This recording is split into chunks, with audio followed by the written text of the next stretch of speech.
بسم اللہ الرحمن الرحیم۔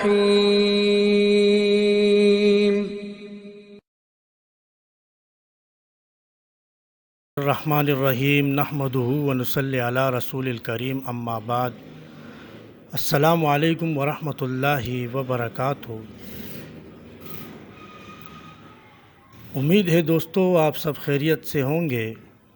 آج ایک مرتبہ پھر میں اپنے چینل روحانی دنیا نیوز پر آپ لوگوں کی خدمت میں حاضر ہوا ہوں۔ آپ لوگ بخوبی جانتے ہیں کہ میں اپنے چینل کے وساطت سے آپ لوگوں کی خدمت میں بہترین، مجرب اور اچھے وظائف لے کر حاضر ہوا کرتا ہوں۔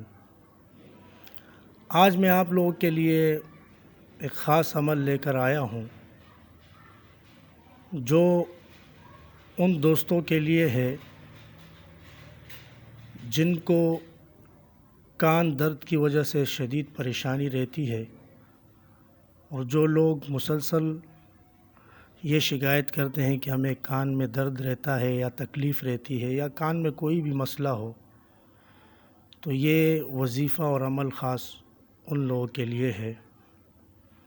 اور زیادہ تر بچوں کے کان میں درد رہتا ہے، چھوٹے بچے جو ہوتے ہیں ان کے کان میں بھی درد ہوتا ہے۔ ہر گھر میں 2-3 افراد ایسے ہوتے ہیں جن کے کان میں اکثر اوقات درد رہتا ہے۔ تو محترم دوستو، یہ وظیفہ بھی انہی لوگوں کے لیے ہے جو کان کے درد میں مبتلا رہتے ہیں۔ اتنا آسان اور بہترین اور مجرب عمل ہے۔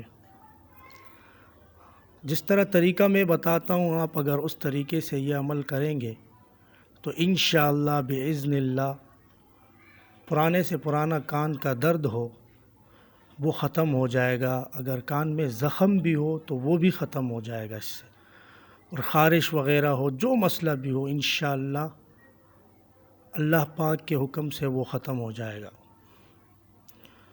تو آپ نے وہ عمل اور وظیفہ اس طرح پڑھنا ہے کہ سب سے پہلے آپ نے 3 مرتبہ درود شریف، درود ابراہیمی نماز والا درود شریف آپ نے پڑھنا ہے، اور اس کے بعد آپ نے 313 مرتبہ یا سمیع یا سمیع یا سمیع یہ وظیفہ پڑھنا ہے۔